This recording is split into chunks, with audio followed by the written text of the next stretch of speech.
Welcome. Please keep introducing yourselves in the chat. And, I look forward to hearing more from all of you. My name's Namal De Silva. I'm the Chief Diversity Officer for American Bird Conservancy. Thanks so much for joining us. This series, Birdability Birders, is co-hosted by American Bird Conservancy and Birdability, and we intend to support birders with disabilities and other health concerns. A little about our two organizations. American Bird Conservancy works with many partners throughout the Americas. We work on halting extinctions, safeguarding habitats for birds, and building capacity for bird conservation. We want more people to enjoy and care for birds and the environment, including people who have been historically ignored within the conservation field. That's why it's such a pleasure to be here today. Birdability uses education, outreach, and advocacy to make the birding community and the outdoors more welcoming, inclusive, safe, and accessible for everybody. We hope that these webinars will illuminate the perspectives, needs, and aspirations of birders with a diversity of disabilities and other health concerns, including birders who are neurodivergent. Our guest today is Kari Sasportas, an autistic birder with a lifelong passion for animals and nature. Kari, whose pronouns are she, they, saw a Pyrrhuloxia. I'm going to mess up this bird name. I'm sorry. It's Pyrrhuloxia. I should have asked earlier, but I did look up the bird. It's a desert cardinal. In 1997, Kari saw this bird while serving as an AmeriCorps volunteer at Guadalupe Mountains National Park in Texas. This was the beginning of their passion for birds. In 2015, Kari was certified as a Master Naturalist by the Parker River National Wildlife Refuge in Massachusetts.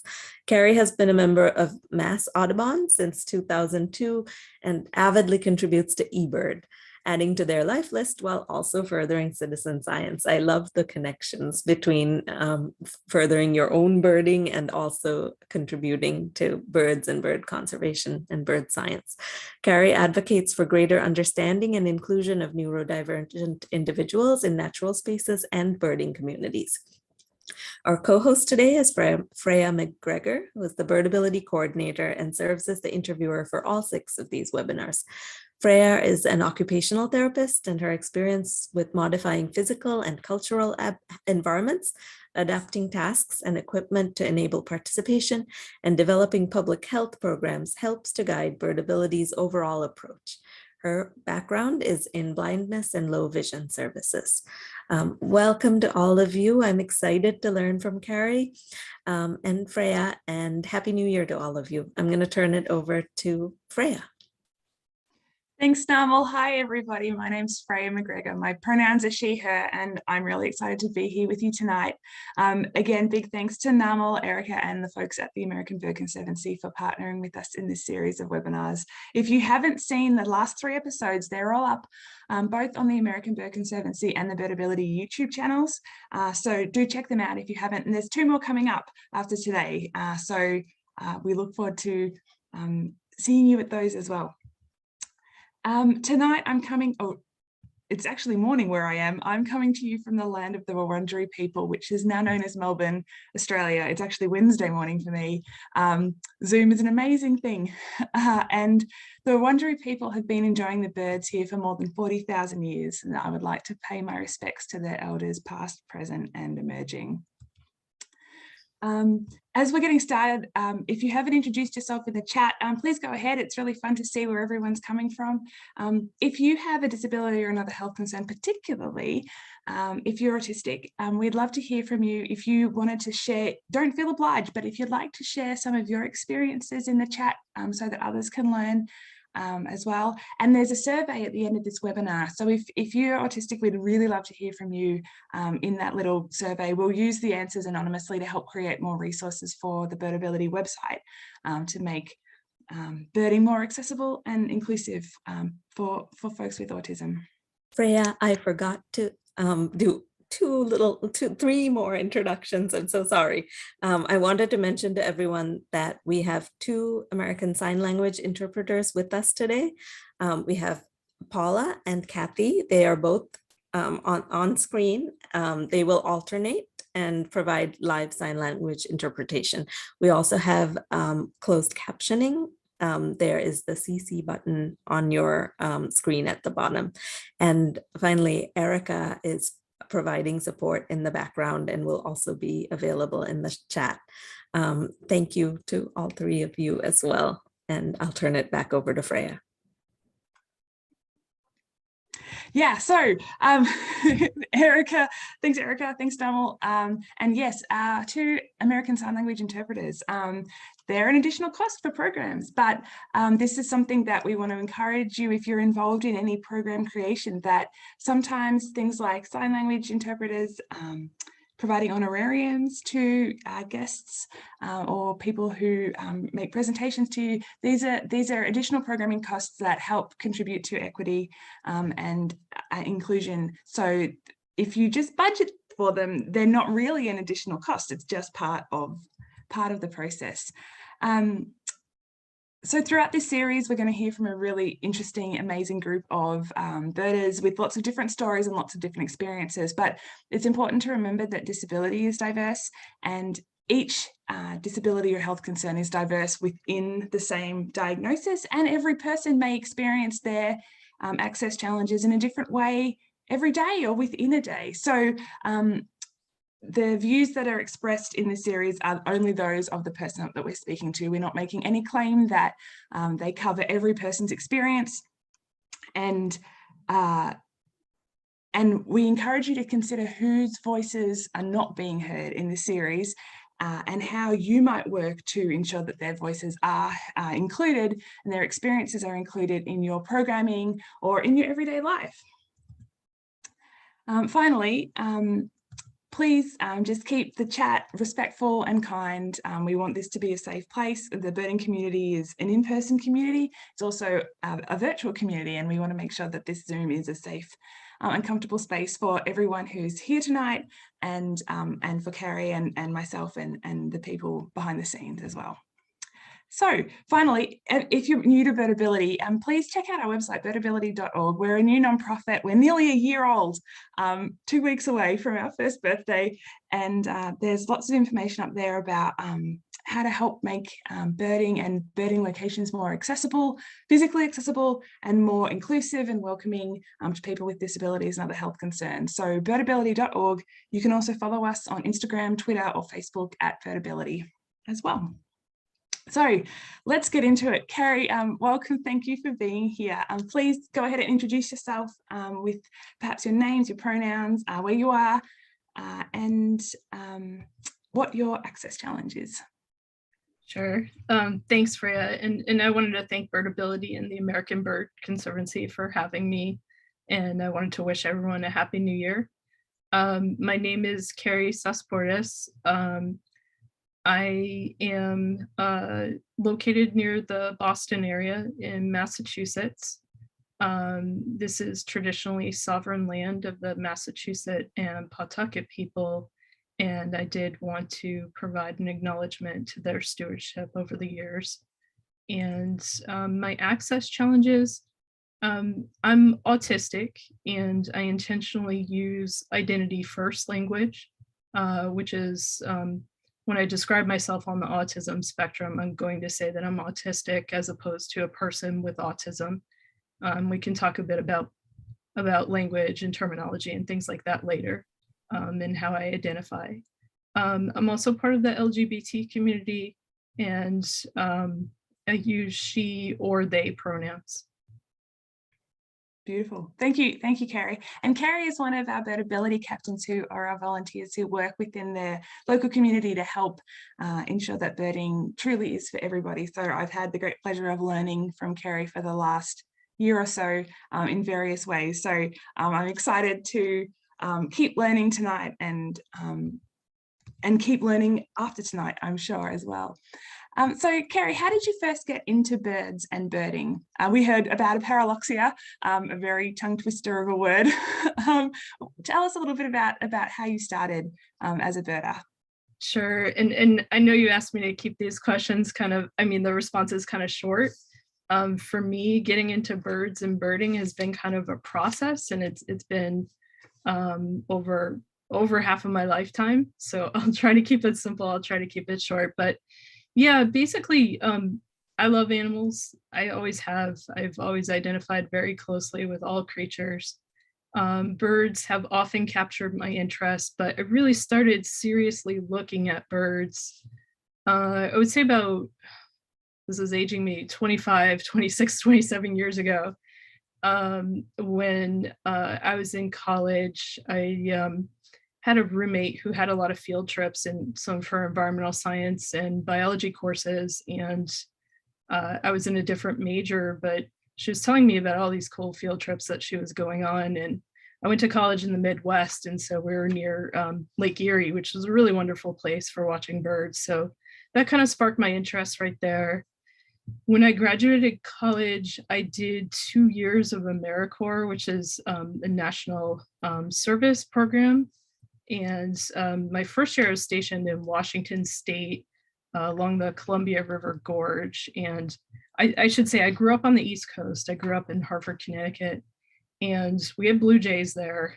But in Washington was my first time seeing a Steller's jay.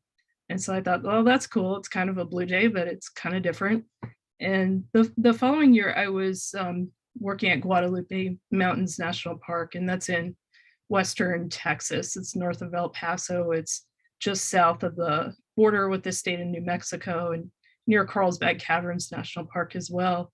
And there were Pyrrhuloxia out there. And again, I grew up with cardinals, and these were like cardinal looking birds, but they were just so cool because they weren't cardinals and really interesting color. And so I just started paying probably more attention to the birds than I was to the actual work that I was doing, which was watershed restoration and trail building at the time. But shortly after AmeriCorps, I moved to the Boston area, joined Mass Audubon, and been birding ever since. So it's been about 20 years.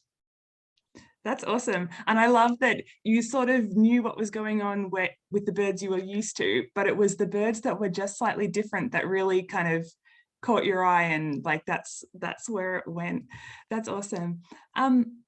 There's so many joys of birding. What are the top 3 maybe things that birding and birds have brought to you? Yeah, it's hard to limit it to 3. But I would say the biggest thing that birds have brought to me is really patience and grounding and mindfulness. When I'm out birding, I'm fully present.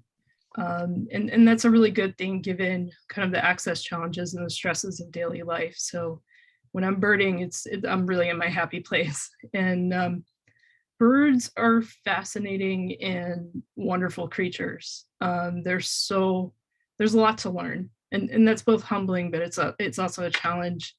And so just the wide variety of species, but also what connects them too. There's always so much to learn. And even if I identify a species, I might not, like if I know what the male looks like in breeding plumage, I might not know what the female looks like, or I might not know what a juvenile looks like, or a second year molt or something like that. So there's always like a depth to it, or different layers that just it's a hook to keep me engaged. Yeah, I love that about birding too. There's always more to learn. No one knows everything about birds, because as humanity as a whole doesn't know everything about birds. So it's such an interesting thing to be interested in. I'm just sticking a link in the chat, folks. There's a page on our website about mindful birding, and Kari just sort of mentioned the piece and the meditation. So I just thought that might be of interest to folks in the chat. So check it out. There's a couple of resources and things on that page. And Kari, historically, there's been a bit of an image of birding involving walking down a trail and checking birds off a list. And I know you contribute to eBird. I also am a lister, but it's not the only way I bird. And there's lots of different ways to enjoy birds. It doesn't even have to involve looking. So how do you go birding? Yeah, thanks, Freya. And I'm also going to cheat a little bit because I forgot to add the third thing on my top 3 in the last question, but this ties in. So this is good. One of the things that I really love about birds are just that like it's very engaging to my senses. which is a really cool thing for an autistic person, because sometimes we seek sensory stimulation, sometimes it's overwhelming, but with birds, it's like perfect. Their colors, their song, their calls, like there's their habitat, there's always something interesting. And how I go birding is probably, I would say it's holistic, because I'm thinking about all of those things, and all of those things go into identification as well. And yeah, it kind of satisfies, like, you know, sometimes I'll just go out birding because I want to see who's there.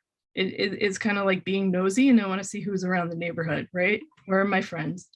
And I did that this afternoon during my lunch hour. I went down to the local pond, and there were like 37 common mergansers, and I thought that was super cool. So I just went down and said hi. So that's like one birding outing. But other times, like, I'm a little more, I would say, serious about it. I've got my eBird app open. I've recently got into photography, so I'll take photos and post those to eBird as well. I'm potentially going to look into getting some sound recording equipment. So there's deeper levels, but for the most part, I'm curious, and I want to see who's around. And I'll go out with expectations also, if I've seen other people's checklists, to see who's been seen around, or if I have a target bird in mind, I might go seek that out. And I'm in Massachusetts right now, and the Stellar sea eagle has really captured a lot of attention. And sad to say that I was working when it was in Massachusetts, so I didn't get to see it, but it's been in Maine recently. I don't think it was sighted today, but that was really exciting to the birding community here. So I would say that it's always something that's interesting or engaging. For me, it helps me forget about other challenges. And so it's a bit of a distraction, but it also satisfies, kind of like, I don't know, it's kind of like Pokemon for adults. And I know other people have said that, but it's kind of like, you got to collect them all, you've got to see them all. And it's not like I'm serious, like I need a life bird list that's like super long or something like that, but it's kind of like all of those things. And I don't know how to describe it, but it just seems to satisfy all of my curiosity. That's beautiful. That's amazing. Yeah, and my birding style is a lot like yours, where sometimes it's just hanging out with whoever's around and just being glad to be in the company of these small things that fly. And sometimes it's more a bit like, ooh, that's a new bird. I'm really excited about that new bird that I've never run into before. No way of going birding is more or less valuable than any other, and everyone does it differently and might do it differently on different days, which is another really cool thing about birds and birding. So turning a little bit to autism. So can you tell us a little bit more about autism and about being autistic, and what sort of activities does it make challenging for you in your everyday life?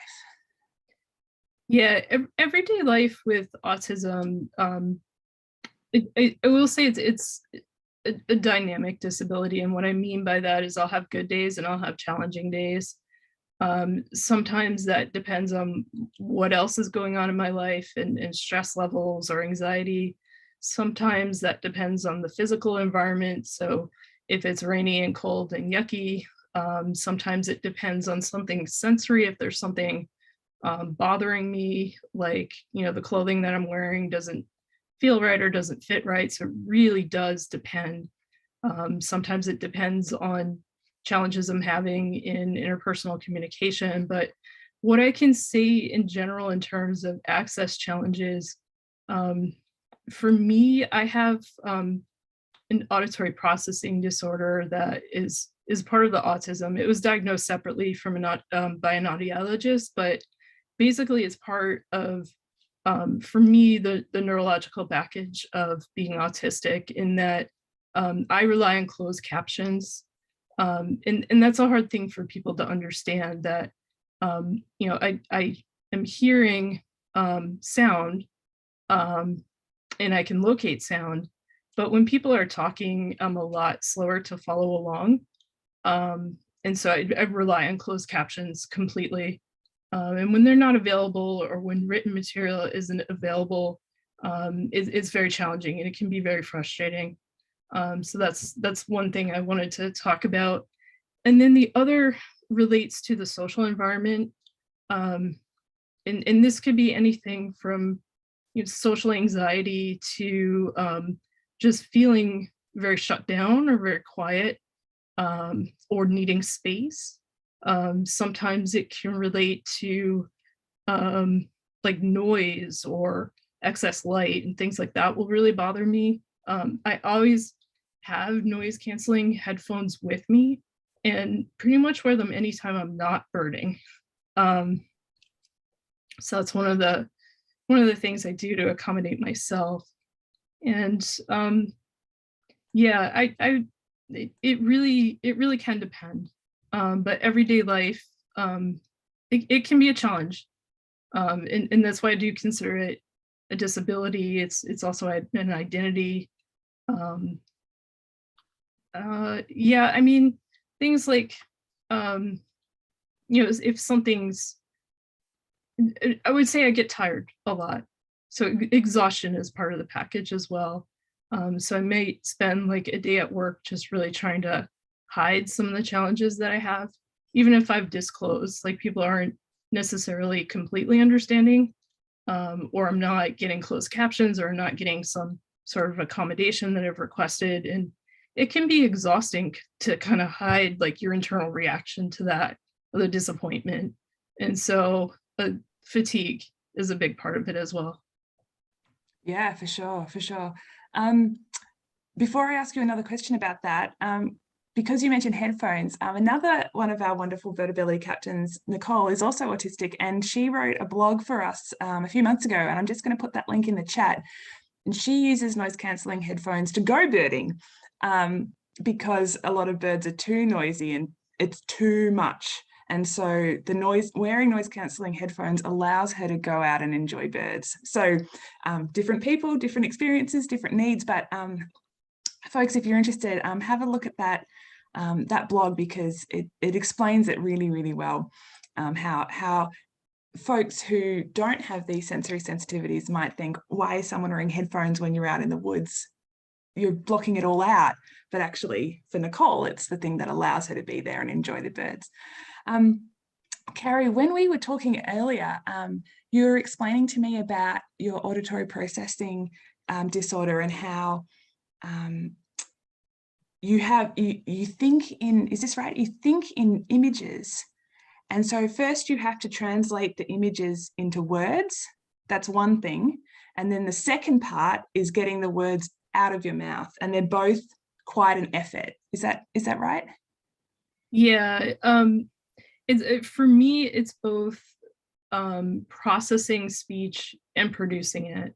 They're a little different. So in terms of processing what's going on, depending on the number of speakers, it can get really overwhelming, and I'll fall really behind in a conversation.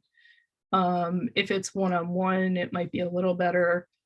But in terms of speaking verbally is actually very difficult for me, and it's something that I do because it's largely been expected, or that's traditionally growing up, and I'm a little bit older, and so I was mostly forced to talk, even though I started talking quite late.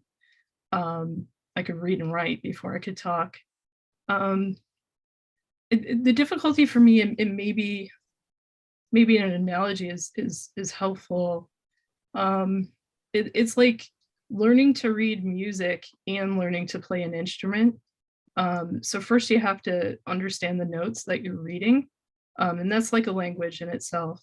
And then you have to translate those by locating the positions on the instrument and actually playing it. And so for me, it's like a multi-step process to, I think, visually. So I see things. And for me to communicate it, it's like, okay, well, I have this picture. How do I say it? What are the words? Now I got to produce these words.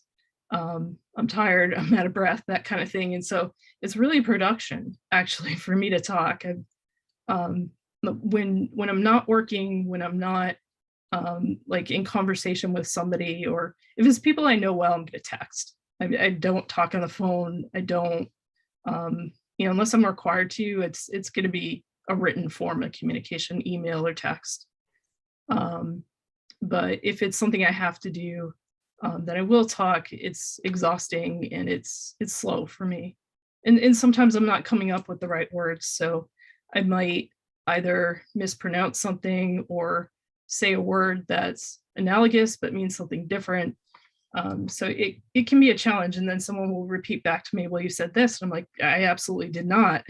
They're like, well, write down what you were thinking. I write it down. It's what I thought I said. Yeah, so people, I'm thinking of ways people can be more inclusive, is maybe giving you the opportunity to write instead of speak, or I know we were talking about before, providing you with handouts or other visual information, not forcing you to listen only to absorb information, or even just being a bit more patient with when you're speaking, giving you time to kind of get it out, or an alternative way. And I know a lot of folks who are autistic use alternative communication devices where maybe they type and the little computer speaks out what's being communicated, instead of the person having to do the speaking direct, like verbally, which is another really awesome tool. A couple of people it's really hard for me to follow the chat during these, but I just saw 2 pop up, people saying thank you for doing this webinar, because as you just explained, it's so difficult. So a couple of people thanking you, and I thank you again for this. All right, so we were talking about language a little bit earlier, we sort of hinted at it, and language is always evolving and different people identify in different ways, and how someone identifies can't be wrong. You can't say someone's doing it wrong. People are allowed to identify however they like. But one word that has changed quite a lot is the word handicapped, and there's this idea that disabled is not polite.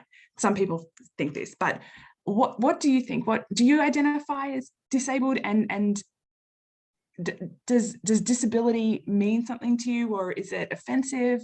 How do you feel about those words? I guess I'll tackle this in parts. I identify as disabled, and when I say that, some people will correct me and say, well, no, you're supposed to say person with a disability. And I get that too when I say I'm autistic, and they're like, well, you're a person with autism, or you're on the autism spectrum. And usually when I'm being corrected, it's by someone who thinks they know the politically correct thing to say. But what they may not realize is that, disability isn't a bad word.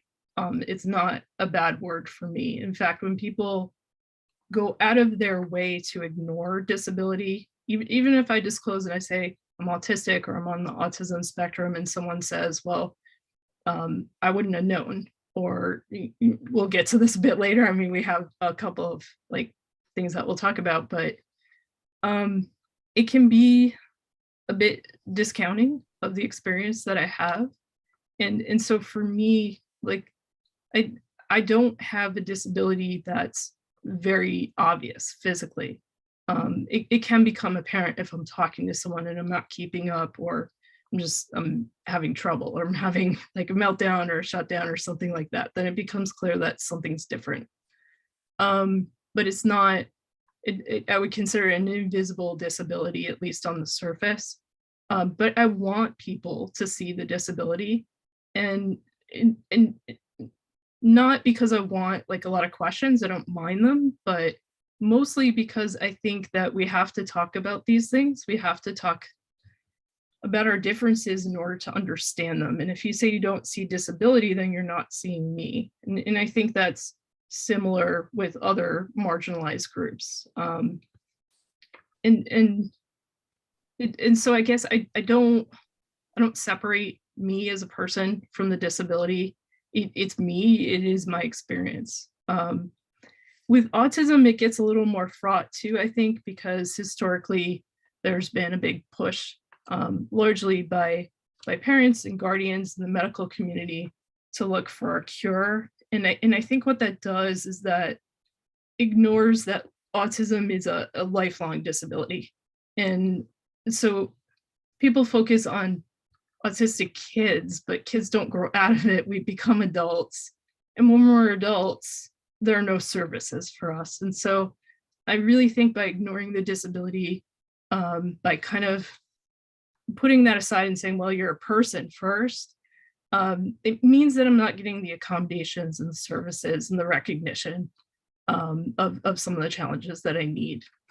And then with the autism community as well, and we could talk about this too, there's other terminology that autistic people use, like neurodivergent. I could also say that I'm neurodivergent. Some people use the term neurodiverse. Neurodiversity really refers to a larger kind of category of neurological conditions. So that might include like dyslexia and dyspraxia, ADD, ADHD, in addition to autism. So those are some other, I guess, terminology, but I probably went well beyond what your original question was. I'm happy to answer questions if people have them.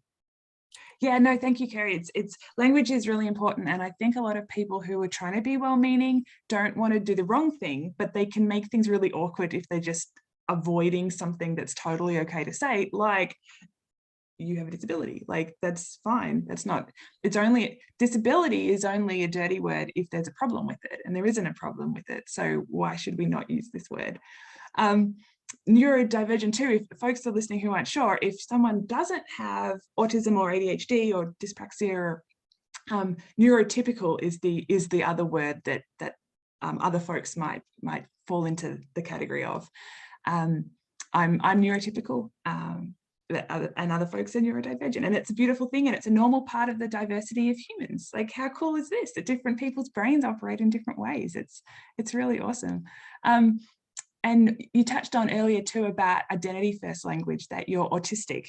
You say I'm autistic rather than I'm a person with autism. Although there's certainly there are some folks, some disabilities where people may want to say person first language, like I'm a person who uses a wheelchair. You know, different groups of people have different preferences, and different individuals have different preferences. But yeah, I think it's not okay for someone to tell you you're identifying yourself wrongly. Like, that's not right. Like, you can call yourself whatever you would like to call yourself. For sure. Like, that's bizarre. I've had this conversation with a lot of people, and sometimes people will follow up with questions, well, what should I say? And especially if they're not sure, because my perspective is my perspective. So someone else who's autistic might feel differently, might use other terminology, or someone else who's disabled might use other terminology. So I guess the best thing for someone who's uncertain what to say is to ask the person that they're interacting with, what terminology do you use? Because that gives them sort of the space to explain how they identify and what language they use. Sure. Yeah, perfect. Thank you.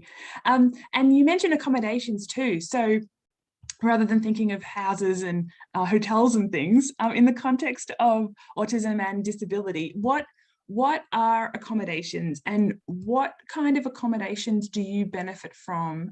You mentioned captions that help you participate in birding related activities, like programs at a nature centre, or bird outings, or webinars. What are some of the accommodations that you need? Yeah, so I've given this some thought, and definitely captions are a must for me, for my disability. If captions aren't possible, like we're lucky with Zoom and with other virtual meeting platform technology that even if there's not a third party typing captions, the auto captioning is pretty good, and that's free. That's just something that the host of the meeting can turn on in their account. And that way someone doesn't have to request it. And that's part of being inclusive also, is instead of waiting for someone to come to you to request it, being inclusive, you might advertise a meeting and say closed captions available, because that signifies to a broader audience that they're going to feel at home there. They're going to be included. I would say another thing for me, autistic people tend to have a lot of anxiety about things that we can't control or things we just don't know, uncertainty or surprises. And I think, certainly, especially going out in the field, there are going to be surprises, conditions change and things like that. But what like a trip leader or even an educational program, I think what can be provided is ahead of time a lot of information, because that way, so for me, being autistic, what I really like is like a written narrative where we're going, maybe a map, maybe a field list of the birds we'd expect to see, maybe photographs that someone's taken on a previous outing, expectations about what we anticipate the weather could be at that time of year, how to dress, so how to prepare for the elements, essentially. So these, rather than be asked questions, it anticipates a need that somebody might have, and it might be helpful to other people too, not just an autistic person, to have that level of information in order to prepare. One of the things I tend to do, because I'd like to become comfortable and familiar with a place first, is if I'm planning on going on an outing, I might scout it out on my own ahead of time, and just kind of get a sense of the lay of the land, like where the restrooms are, and what the conditions are, so that I know that I can make the preparations I need to be comfortable. And then any written materials ahead of time, and I think I've just mentioned that, but also post-trip, like providing folks with your email address in case there are follow-up questions, or exchanging eBird usernames so you can exchange checklists, or if anyone's taking photos, sharing those with the group. Things like that are really helpful, I think, both from an engagement perspective, but also in kind of consolidating the information or remembering the trip and answering questions. And I think for me, being on the spectrum, I'm like a sponge for knowledge. So any information is good information. That might not be true. It might be overwhelming for someone else, but maybe make the information available in a way that, well, if someone wants to look at it, that's fine. If they don't, that's fine too. Thank you. Yeah, really awesome. And there's a bit of a conversation going on in the chat right now about folks wanting to know this kind of detailed information ahead of outings. Here's another link for you all. There's a page on our website about writing bird outing event descriptions. Most outing event descriptions I've seen are generally very brief and very general, and not very specific. And so there's more information on that webpage about the detail that's really helpful for a lot of different folks with different disabilities. And adding a map, I need to go in and edit that webpage. Kari, thank you for adding that. And yeah, lots more detail about things. There's also, by the way, folks, the Birdability map. If you haven't heard about this, we do this with National Audubon. It's a really cool tool. Anyone can contribute to it. It's a survey, and it just asks you to tell us what is at this location, how accessible it is, but you don't have to make judgment calls, just tell us what's there. And things like, I saw someone in the chat mention parking fees and parking, that's in there. That's in the Birdability site review. So if you'd like to know more about the Birdability map, I just put that link in the chat as well. And it's a great way to, adding to it is a really wonderful thing, and it creates a resource for a lot of different folks to find the information that they need to feel comfortable going out to a new birding location. So you mentioned before, Kari, that autism is often thought of as a childhood condition, but there are plenty of autistic adults. Rather than focusing only on programs for children with autism, what's the best way for the birding community to engage and interact with all autistic birders? Yeah, I'm really vocal about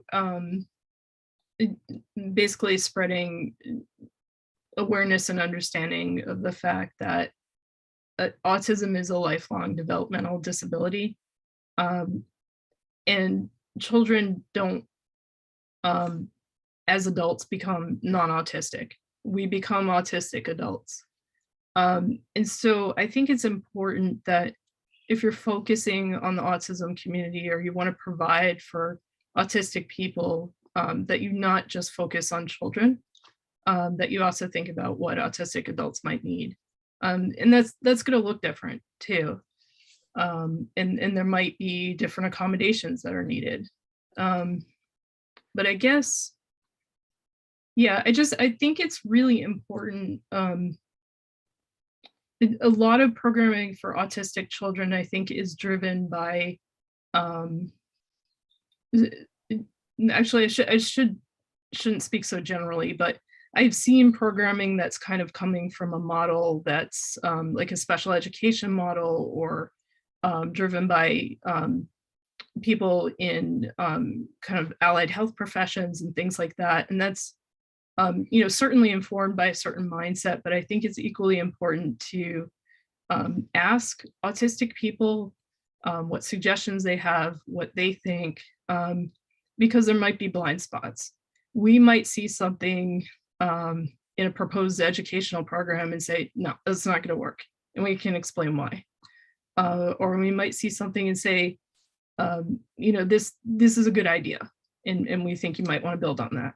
So I think using us as experts on our disability, I think, is the best way to design programming for autistic people of all ages. Yeah, right. Letting people be the experts on themselves. Absolutely. And programming, I know that some places have like sensory friendly programming where maybe there's less sound, maybe there's less people allowed into the nature center that day, or it's a bit darker in that room, or maybe they have, I know there's some, I know about one open air museum. It's not a birding place so much as a historical, old houses and stuff, but they have whole sensory friendly days that are set up for anyone to come along, but specifically for autistic folks, kids and adults, to enjoy in a way that's a bit more chilled out and not as intense, and that the staff on hand know a bit, have had some training about what autism is and how different autistic people might communicate, and what to do if someone's having a meltdown, like how you can help or how you shouldn't help, and that can just be such an awesome thing.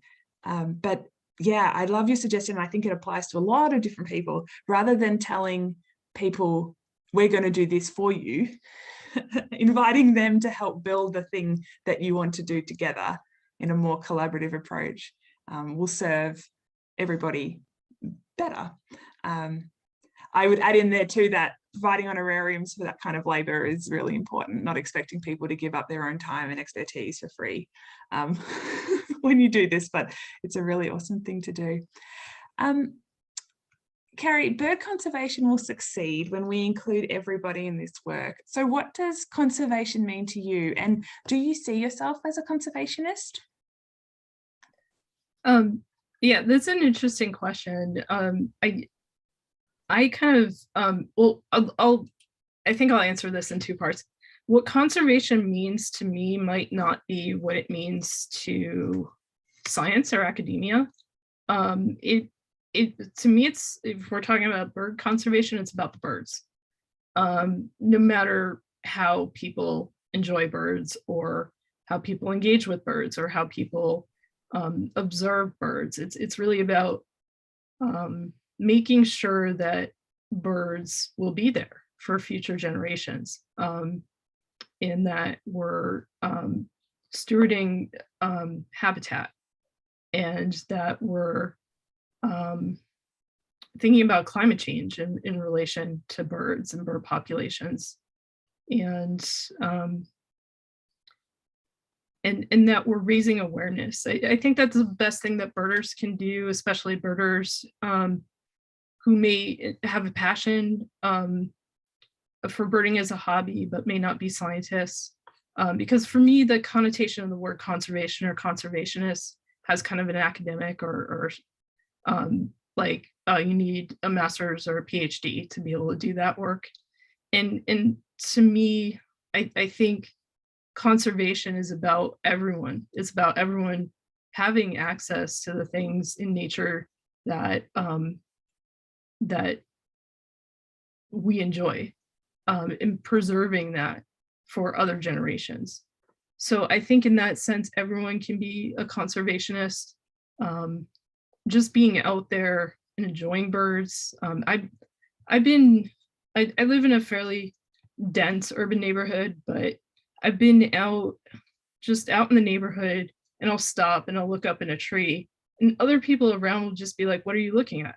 And so there's an opportunity.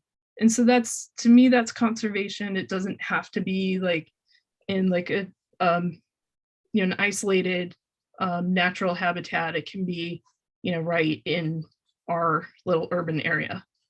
And I think because there's so many people around, and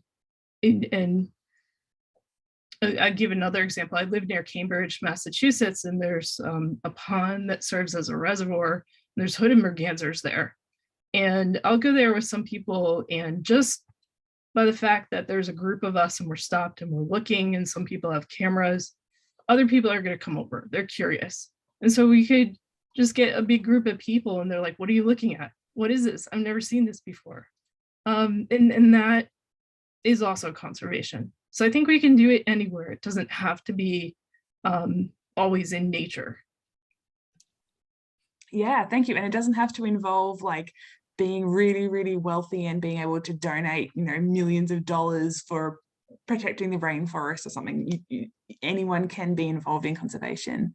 I love it. I love the inclusion that message sends as well. What about, there's various bird conservation initiatives that anyone can participate in, like installing bird-friendly glass on their homes if they have trees and vegetation in their backyards, and maybe keeping their cat indoors, and other things like that. Do you participate in any of those types of bird conservation initiatives? And if you do, are there any barriers that impact your participation? And then what would you recommend about trying to remove those barriers? It's a big question. Yeah, it is. And I'm trying to keep it, yeah, I might have to ask you to repeat some parts of it, but in terms of, I guess, me participating in conservation efforts, for me, where I live, it's putting decals on the windows to prevent birds. We get a lot of fledgling robins in the spring, and that's, something I don't want to see is a robin hitting a window, or any other fledgling or bird hitting a window. And so that's something that's simple to do. And I don't have a cat. I know people who have cats, and I explain to them why it's not a good idea for them to let their cat outdoors. So for me, I don't have barriers with those sorts of things.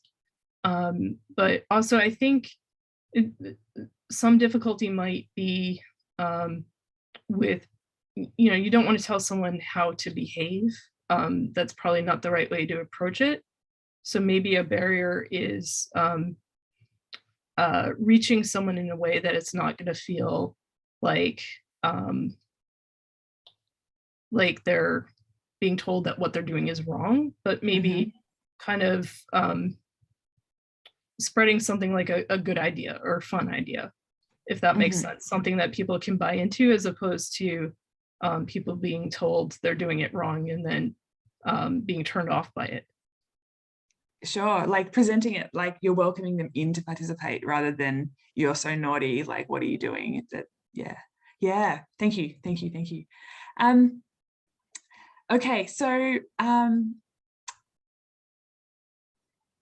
we talked about disability being diverse, and that everybody has so many different experiences within disability and within each disability. And there's also many people, everybody shares many identities.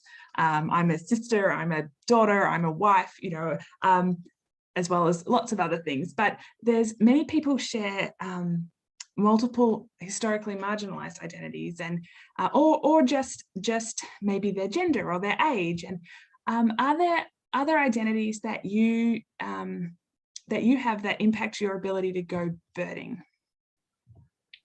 Yeah, and we've talked about this, and I know I mentioned this briefly in the beginning when I was introducing myself. I am part of the LGBTQIA+ community.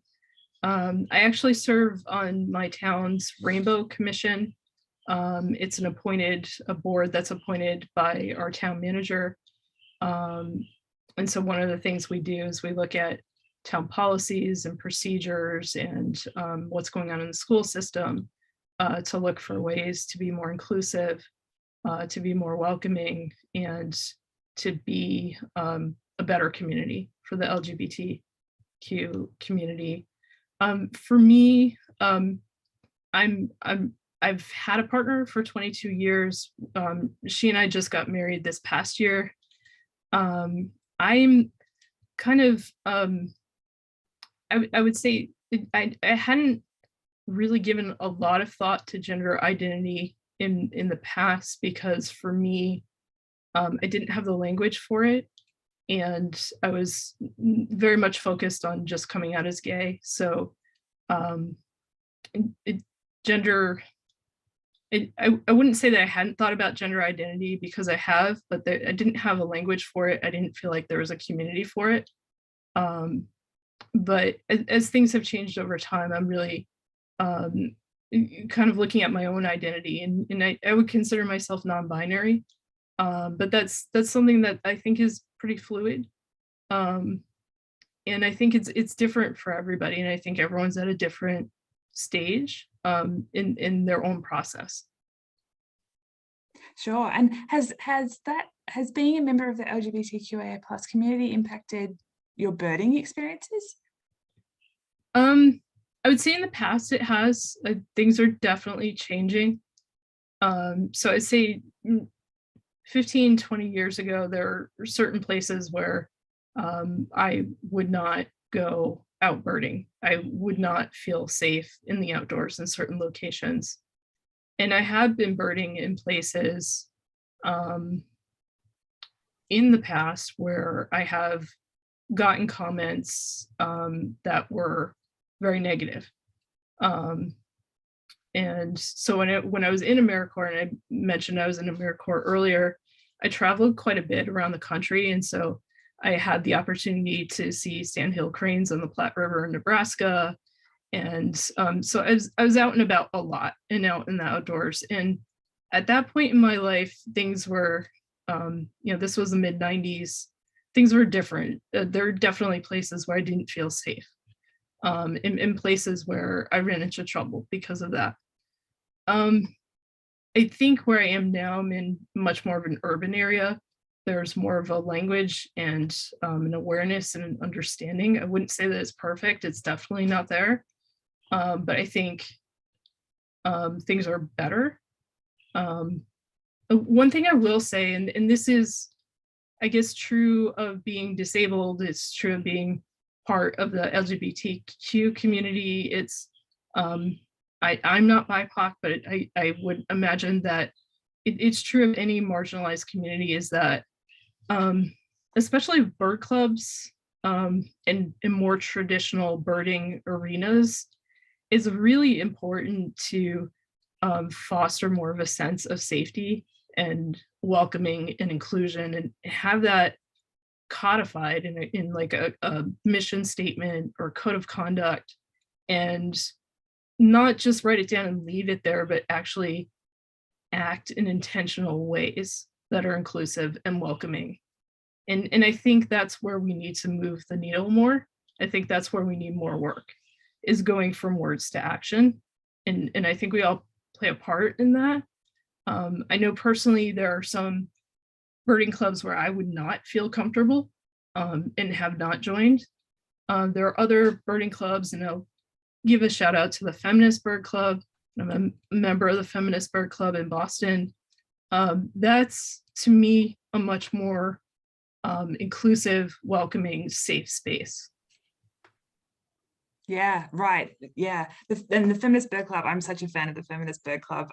They do some amazing work, and I know one thing that they do at the start is of outings, or at least the outing that I went on in Boston, the only one I've ever been on, because then we moved away, but a welcoming statement at the beginning where they invited everyone to share their names and their pronouns, which can really help people feel more comfortable, especially if their pronouns don't match what other people might assume their pronouns are by their appearance.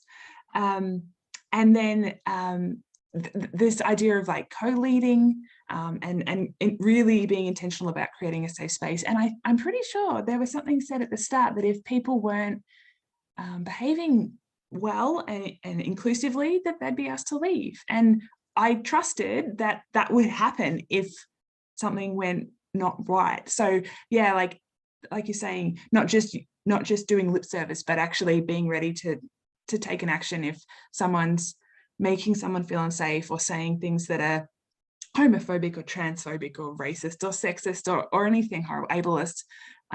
Yeah, it's really uncomfortable, but it's really important. It's much more important. It's the discomfort that the outing leader might feel having to be assertive like that is much less than the discomfort or the harm that may be caused to someone hearing it.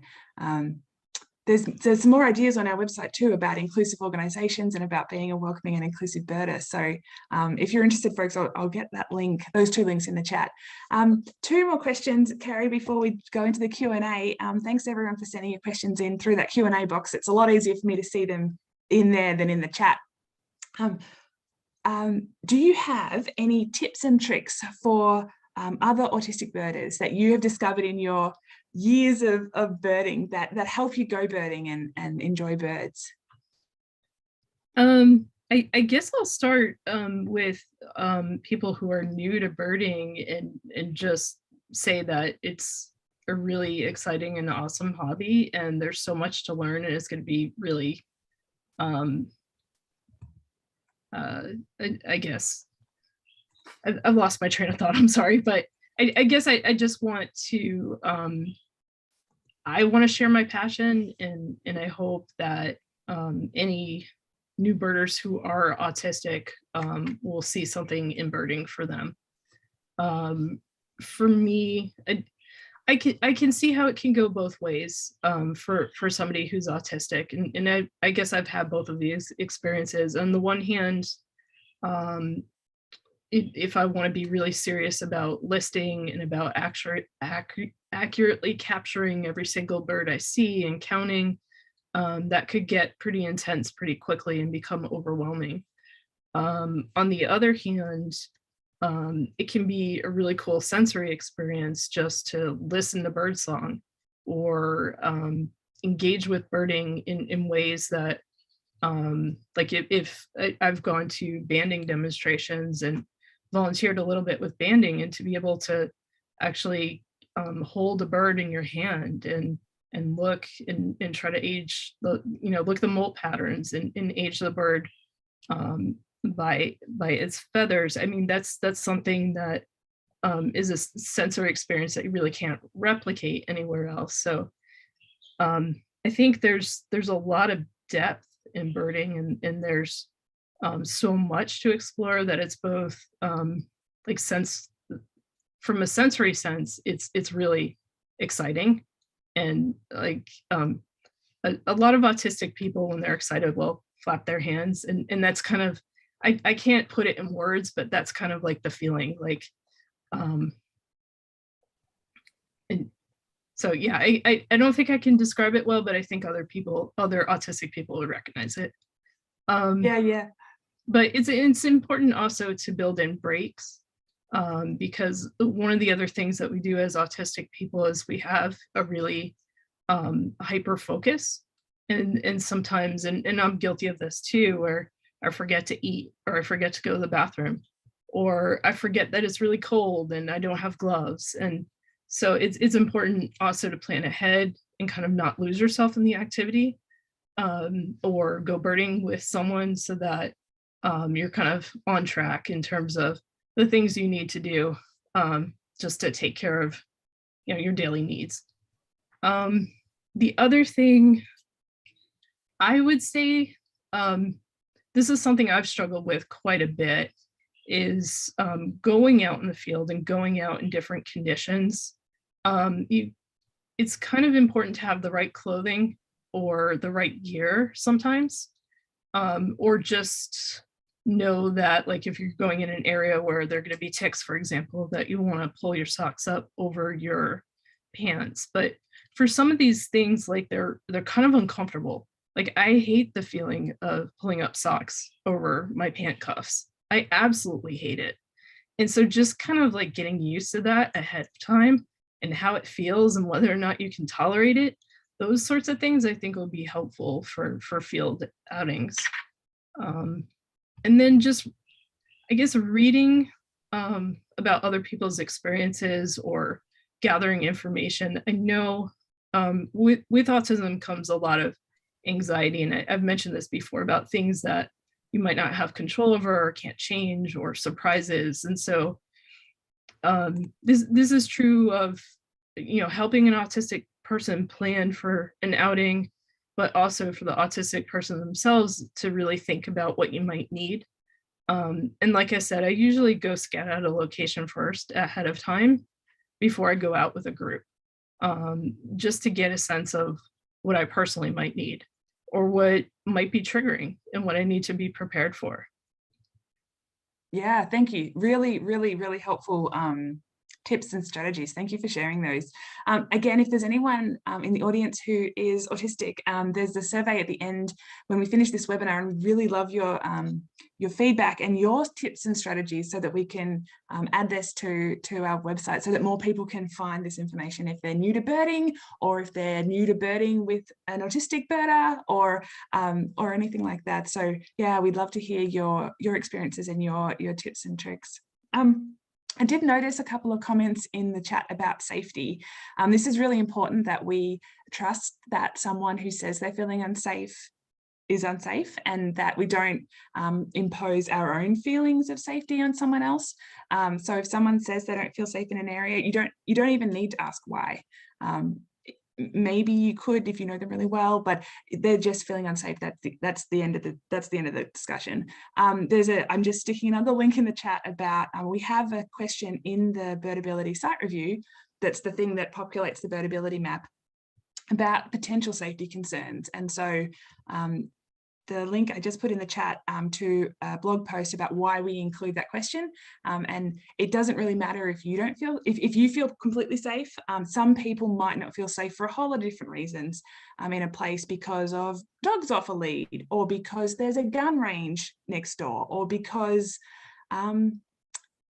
there are hate symbols on the drive into that property or whatever. So please have a read of that if you're a bit confused or want a bit more information about safety in the outdoors. There's a lot of information too in different places. A lot of BIPOC birders have spoken about feeling unsafe in different places as well, and everyone surely has had experiences where they felt unsafe for all different kinds of reasons. So there's a little bit of information too there on that page about safety in birding on our website. And just because I mentioned BIPOC and safety, there's a page there about racism in birding too. So please have a look, and just keep in mind that if someone says that they feel unsafe, that's all the information you need. Your experiences of safety in that place are not important in that when they tell you that they feel unsafe. Okay, Kari, last thing before the Q&A, really quickly. I know that a lot of people who have disabilities and other health concerns get frustrated when people ask invasive questions or say really inappropriate things. Many times it's well-meaning, they're just curious, but they're just totally off target, and maybe they could go and Google it, or it's just none of their business sometimes. Kari and I spoke a bit about these before we went live today, and I've had a little red flag to use as a visual reminder, but I don't have my red flag today. Instead, I have a purple mat, which is not quite the same, but my visual analogy was supposed to be that these are red flags. Don't do this, folks. This is not good. This is not okay. These aren't so much questions today. They're sort of statements, but This is not a thing that you should say to someone. You have autism, you're not autistic. That's a rude thing to say. We sort of covered that earlier, Kari, about being able to identify however you want, and that for you, being autistic is really important that people see up front. Another one that we talked about earlier too is, why do you need captions? You're not deaf. Yeah, this is something I get a lot.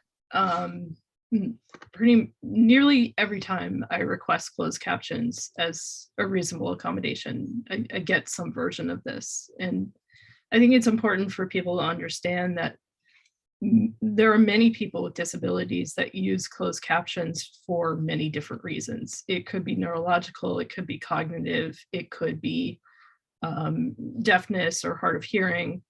But to assume that just one group of people needs closed captions is probably not accurate and dismisses the experience of people with many other kinds of access challenges.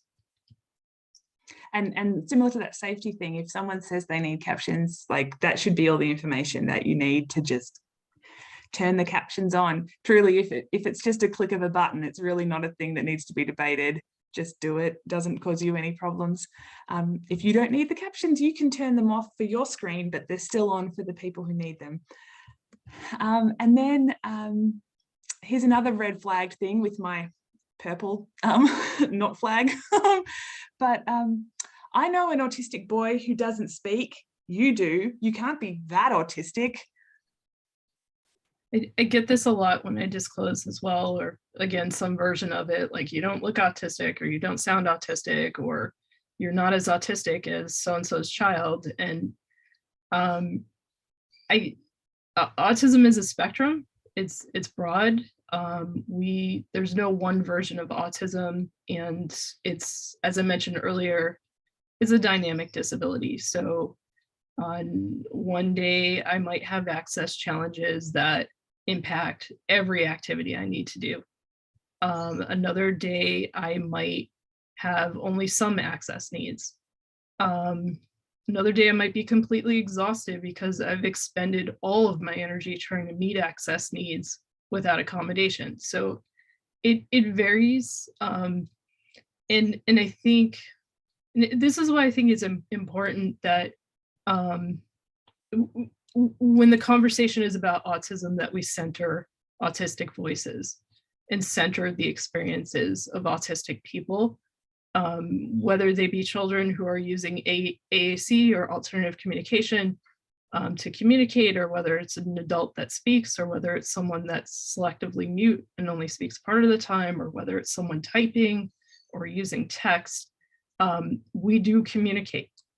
And I think it's important to take in what we're saying, or to consider it. And yeah, I guess that's all I have to say about that, at least for now. But yeah, I mean, everyone's experience, every autistic's experience of autism is going to be a little different. We all have a certain constellation of things that might be the same across the board or similar.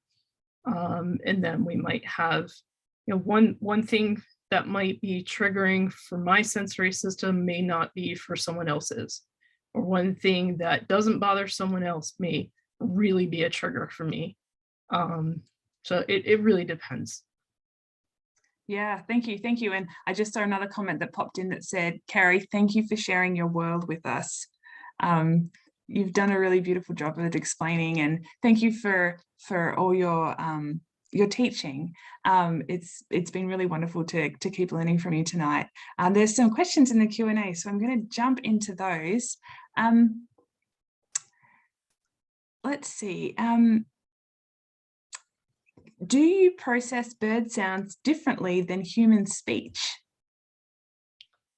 I guess my response is I don't know, because bird sound is not a language that I've learned necessarily. I mean, I can identify calls after, or songs after practicing. Generally, I'm less good in the field than I would be if I listened to a recording when I'm in a quiet environment. So in that sense, yes, I'm slower to process, I'm slower to identify. What's really, I guess, ties into this, and what's really incredible is looking at a sonogram, because then I have something visual.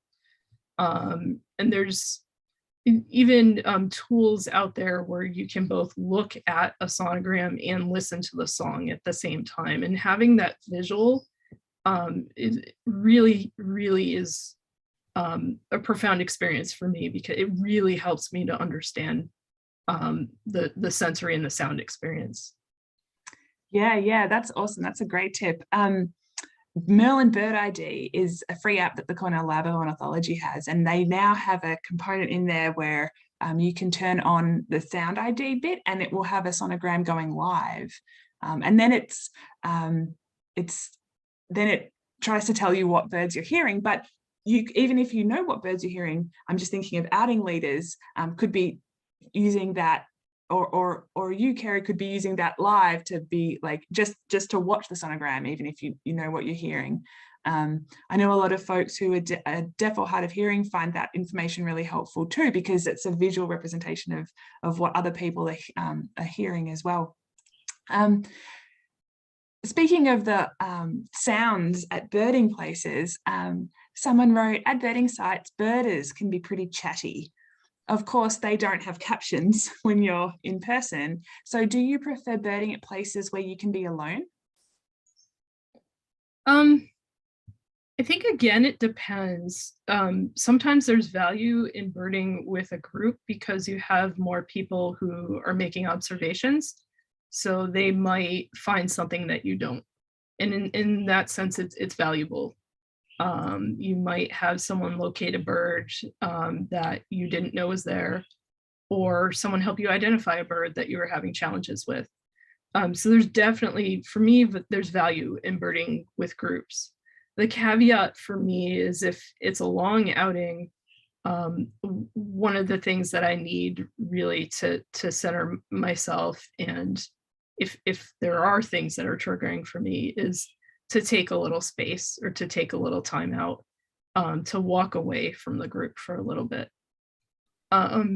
Birding, I think for me, birding absolutely alone can be tough. I'm usually going out with someone, like one other person maybe, whether it's my partner or friend, someone I know well, because of something I mentioned before, that I can entirely lose myself and forget to eat and forget that I need to put on gloves in this cold weather. I definitely need, for my own safety, I think I need to be out with at least one other person. That said, you know, there's definitely times where I really enjoy birding when it's super quiet. And when it's like a place that's normally packed is empty.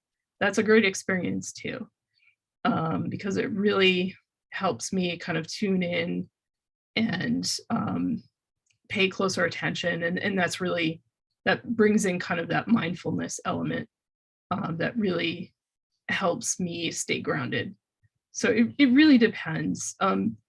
Where I live, a lot of our birding locations are very popular. It's fairly urban, and a lot of traffic, both in terms of people, but also a lot of the sites near where I am are quite small, like little parcels of conservation land. And so there can be roads and a lot of traffic around, and that can be super tough. And that's the case where I have to kind of like balance, like, which is more important to me, like wearing noise canceling headphones because I really can't stand that traffic noise, or leaving them off on the chance that I might hear a bird that I really will enjoy experiencing. So that is really a trade-off for me. Sure, yeah. And thank you for mentioning that noise too. That's another question in the Birdability site review, because it can be the difference between a place being enjoyable and a place not being enjoyable for a bunch of different people for a bunch of different reasons. Speaking about more sensory challenges. We have a question about, you mentioned clothing and pulling socks up over your pants, and that just feels so awful to you. The question is, do you have a birding uniform, or do you have any equipment or clothing you use that helps reduce that sensory input? I know you just mentioned headphones. I found toe socks, the socks that have each individual like pocket kind of for each toe, and it has changed my life. Interested if you have anything like that. I do, and more broadly, I have a uniform for everything, and it's usually like a hoodie and something soft and comfortable and cozy.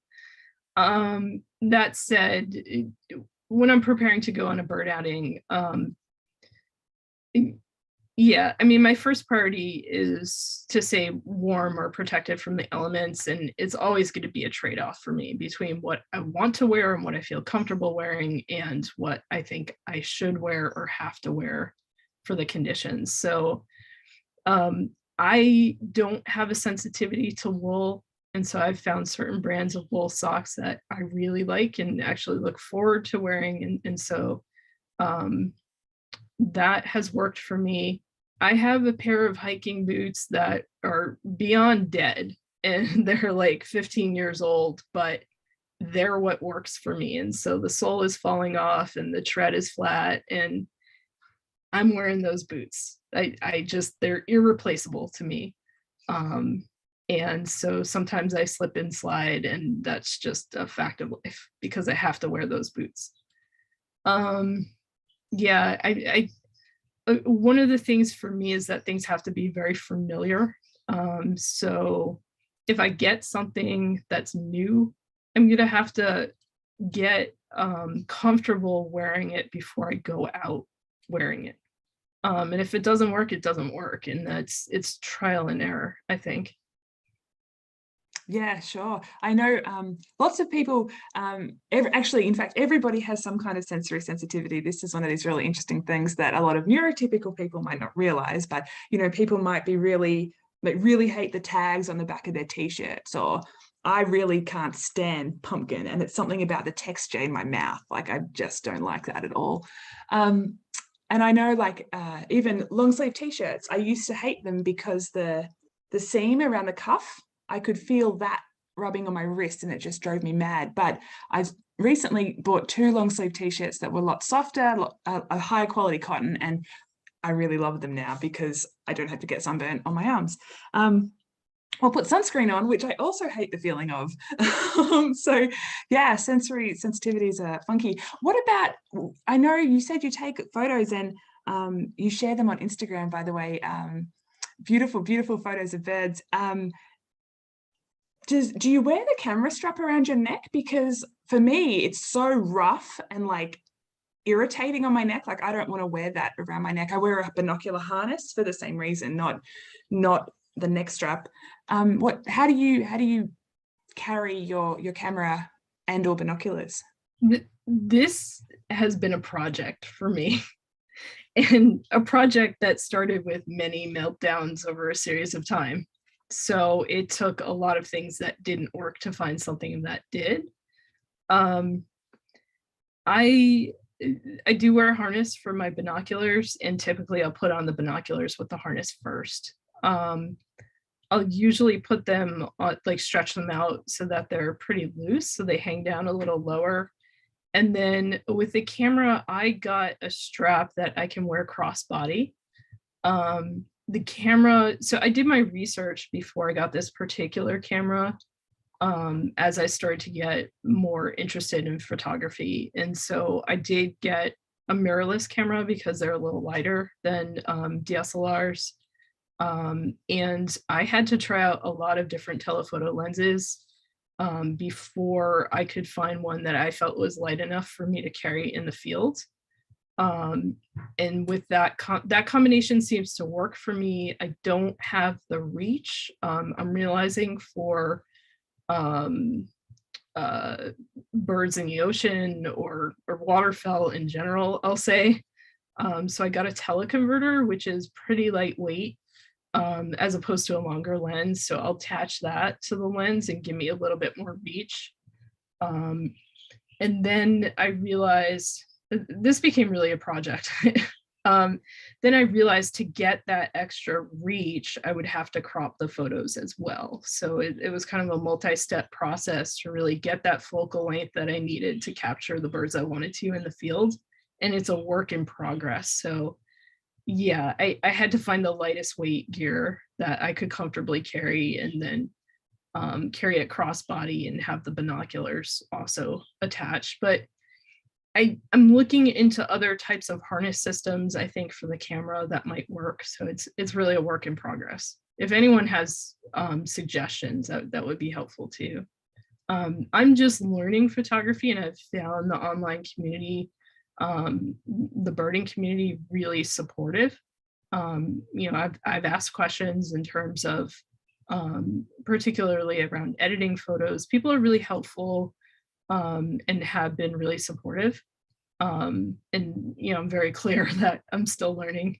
And so, yeah, I've found the online birding community in general pretty supportive, which is, I think has been an asset for me because of a lot of social anxiety and shyness and not really wanting to engage with people a lot in person. But online, I feel, well, especially because it's written communication, I feel like I can gather more information and connect with more people. Mm-hmm. Yeah. And I know a lot of folks with different disabilities and health concerns find the online birding community more accessible just because they maybe can't go out on organized outings, maybe because of a mobility challenge or another access challenge. And yeah, the online birding community can be, like any community, can be difficult but mostly I think can be really wonderful. Folks, if you're on Instagram, Kari, is it all right if I share your Instagram handle?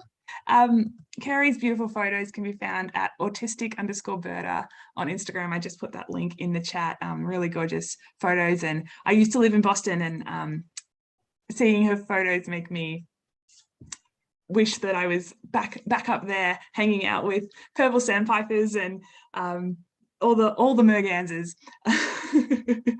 One last question from the Q&A. Thanks everyone for sending these questions in too. Oh, and I did see a question about finding other birders, how to find other birders. Facebook, if you're on Facebook, there's lots of different state Facebook birding groups, and there might be even more local, you know, within a state birding groups on Facebook. That can be a really great way to connect, or just Googling bird clubs, or there might be a state ornithological society or a nearby Audubon center or something. And yes, poke around on the internet, because you might be able to connect with other birders that way. That can be a good way. My husband's in the Army, so we've moved a lot, and that's often the way that I tap into the local birding community when we show up in an entirely new state.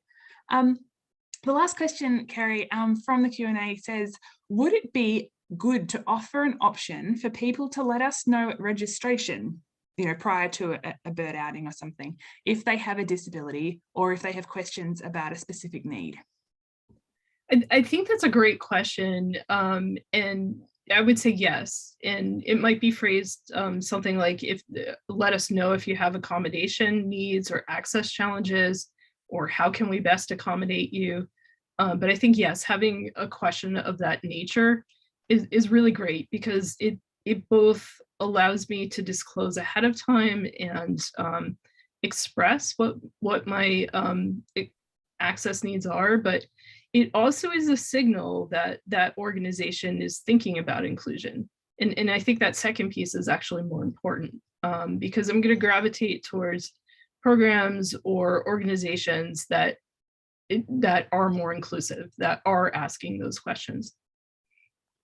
Yeah. We also encourage, in that thing about the link I shared earlier about writing event descriptions, if outing leaders can share their email address and actively invite people to ask them questions ahead of time if they want to know, you know, is the bathroom going to be open that day because I have irritable bowel syndrome, I need a bathroom, or whatever question. Like, not forcing a potential participant to like dig out your email address, but actually saying up front, like, hey, ask me your questions. I'm here if you've got any questions. Another thing we do when we're holding accessible outings is, inspired by that outing I went on with the Feminist Bird Club, the idea of having folks introduce themselves and share their names and their pronouns if they like. And the other thing I invite people to share is if they have an access challenge which they think it would be helpful for other people to know about in that group. So if someone doesn't want to disclose, they don't have to. There's no pressure at all, because we're not saying you have to tell us, you know, it's just an invitation.